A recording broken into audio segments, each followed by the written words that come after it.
Hello friends, how are you? I think all are fine. Kurukshetra university से vacancy notification आया है। Vacancies जो है रेगुलर बेसिस पे हैं। तो फुल प्रोसेस, फीस, सिलेक्शंस वगैरह के बारे में जानेंगे इस वीडियो में। अगर आप चाहते हो अप्लाई करना तो वीडियो को शुरू से अंत तक ज़रूर देखिएगा ताकि आपको फुल इन्फॉर्मेशन मिल सके।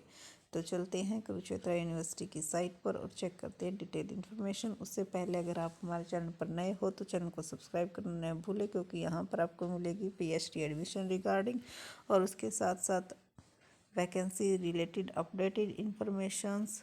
और अगर आप हो कॉमर्स स्टूडेंट्स तो कॉमर्स सब्जेक्ट से related previous year question paper और कॉमर्स इम्पोर्टेंट टॉपिक हमारे चैनल पर आपको अवेलेबल हो जाएंगे। तो चलते हैं बगैर किसी देरी के नोटिफिकेशन की तरफ और चेक करते हैं फुल डिटेल इन्फॉर्मेशन।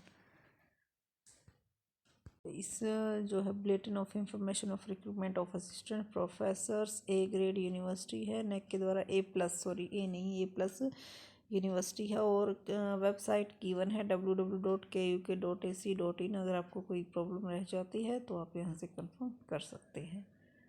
तो 77 असिस्टेंट प्रोफेसर की रिक्रूटमेंट है और 5 assistant professor SAF in subject of law और इंस्टीट्यूट्स ऑफ लॉ, इनकी जो है रिक्रूटमेंट आई है।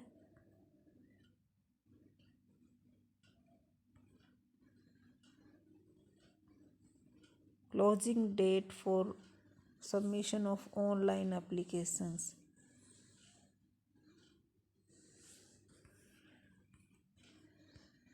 कि जो ये लास्ट डेट है इसको जो है एक्सटेंड कर दिया गया और 4 मार्च कर दिया गया है। तो अगर आप इंटरेस्टेड हो अप्लाई करने के लिए तो आप अप्लाई कर सकते हो। जो ये डेट है ये 4 मार्च इसकी कर दी गई है। अब उसके बाद जानते हैं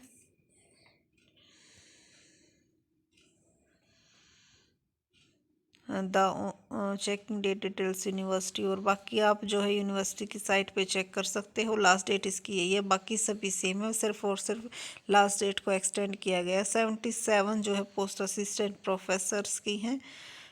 एकेडमिक लेवल 10 के अकॉर्डिंग विद एंट्री फीस 57,700 जो है आपकी सैलरी रहेगी। बॉटनी की 1 पोस्ट, ये पोस्ट कोड है, सॉरी, नंबर ऑफ पोस्ट 2 है जर्नल की। एडवर्टाइजमेंट नंबर यहाँ पे मेंशन है, ये जब आप फॉर्म फिल करोगे तो काम आएगा। तो इसको भी ध्यान से देख लेना कि आपकी जो कैटेगरी है, सब्जेक्ट है जिस डिपार्टमेंट का, उसका पोस्ट कोड और एडवर्टाइजमेंट नंबर क्या है और किस कैटेगरी से वो हैं।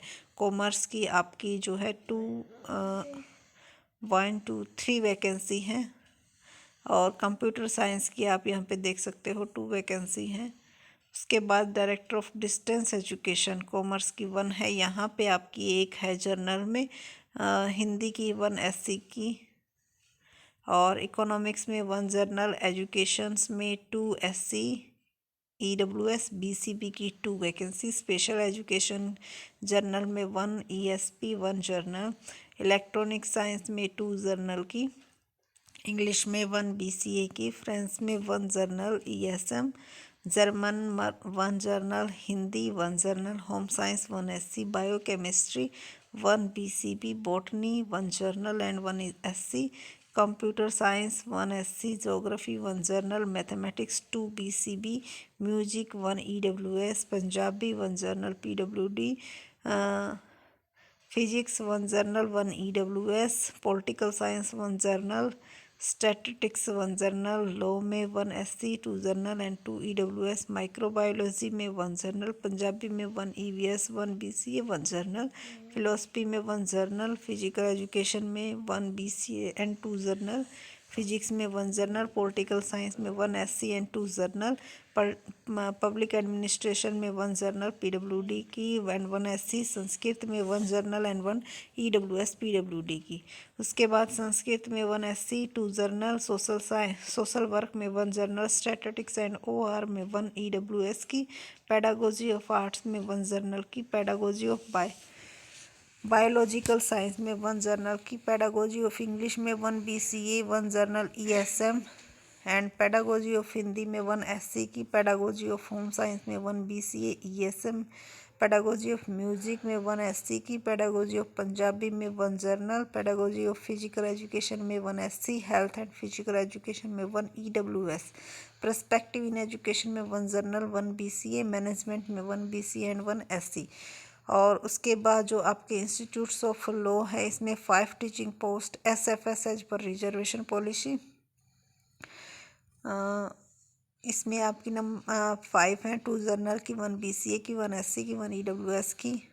और एडवर्टाइजमेंट नंबर यहाँ पे गिवन है। सैलरी आपकी 57,700 एकेडमिक लेवल 10 के अकॉर्डिंग रहेगी आपकी।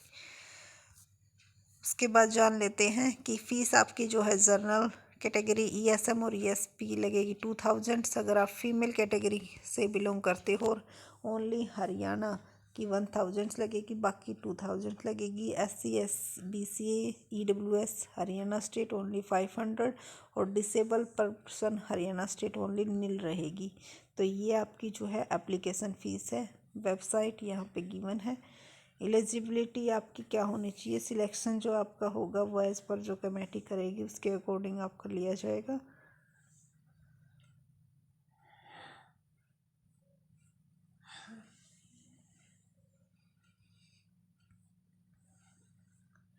तो फुल डिटेल को कंप्लीट पढ़ने के बाद ही फॉर्म फिल करना, ताकि बाद में कोई दिक्कत ना आए। और जो लास्ट डेट है वो ध्यान रखना, वो एक्सटेंड कर दी गई है इसकी।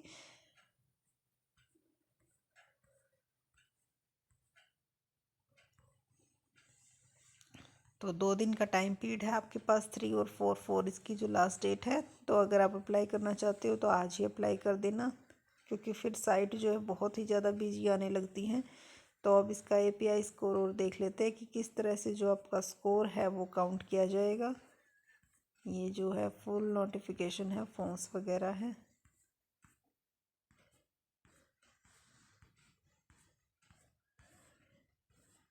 तो देख लेते हैं जो आपकी क्वालिफ़िकेशन है वो क्या होनी चाहिए। Good academics record with at least 55% आपके ग्रेजुएशन में होने चाहिए।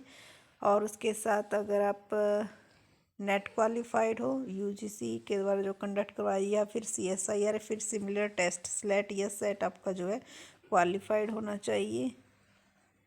और अगर A and B candidates who are has been awarded PhD degree accordance with UGC shall be exempted for requirement of. अगर आपके पास PhD है तो नेट की जो कंडीशन है वो आप की ज़रूरी नहीं है कि भी नेट भी क्वालिफाइड हो।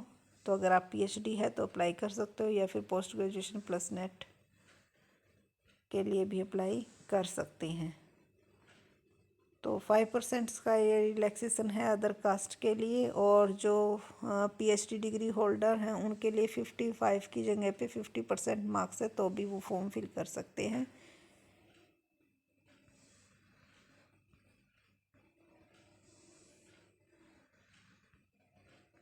और जो आपकी PhD होनी चाहिए वो रेगुलर मोड में होनी चाहिए। और इवेलुएट जो आपकी PhD थीसिस है उसको एटलीस्ट 2 एक्सटर्नल एग्जामिनर ने क्या है इवेलुएशन किया हुआ हो। Open PhD viva of the candidates has been conducted. तो ये जो है सभी क्वालिटी आपकी PhD वर्क से रिलेटेड है।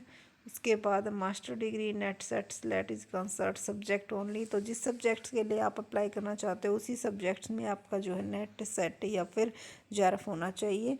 कैंडिडेट्स और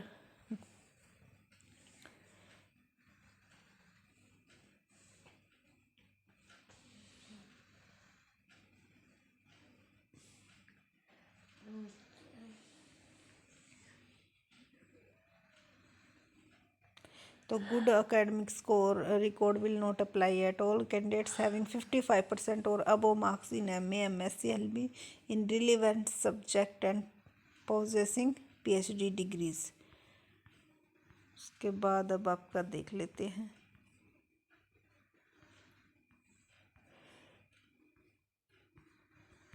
सेम ही जो है अदर सब्जेक्ट्स के लिए मेंशन है, तो सेम ही होती है इसका जो कि आपकी उसमें 55% होने चाहिए। अदर कैटेगरी से हो तो आपके जो है 5% का आपको रिलैक्सेशन मिल जाता है, या फिर आप PhD होल्डर हो तो आपको 5% का जो है रिलैक्सेशन मिल जाता है। वैसे आपका नेट क्वालिफाइड होना चाहिए, लेकिन PhD है तो नेट की ज़रूरत नहीं है। तो ये जो है हर एक सब्जेक्ट्स का मेंशन है अलग अलग से। वैसे हर एक चीज़ जो है सेम रखी गई है। सिर्फ API स्कोर देख लेते हैं इसका। Academic record and research performance के आपके जो है 50% मार्क्स लगेंगे। एकेडमिक रिकॉर्ड आपके 40% और रिसर्च परफॉर्मेंस आपकी 10% रहेगी।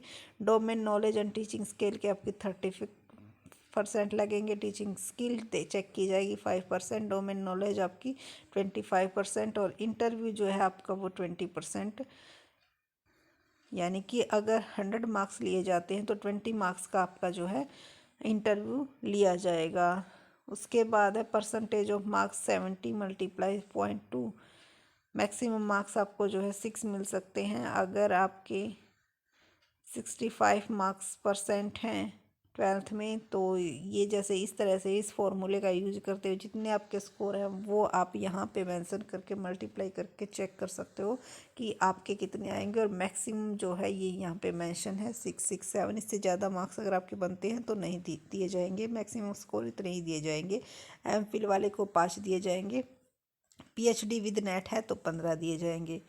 No marks only for PhD और ओनली फॉर नेट, यानी कि ओनली फॉर नेट और ओनली फॉर PhD वाले को यहाँ पे कोई स्कोर नहीं दिया जाएगा। Criteria for assessment of research performance by selection committee. Criteria for assessment of domain knowledge होने चाहिए। Criteria for assessment teaching skill आपकी चेक की जाएगी। 5 to 10 minutes presentation from selection committee. Assessment on basics of communication expression confidence and response to query.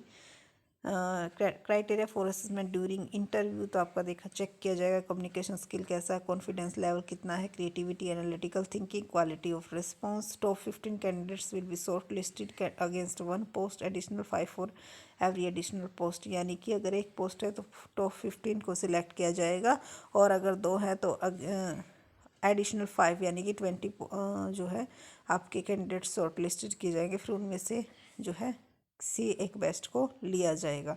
Selection committee meeting will be held only 3 eligible candidates apply for the post.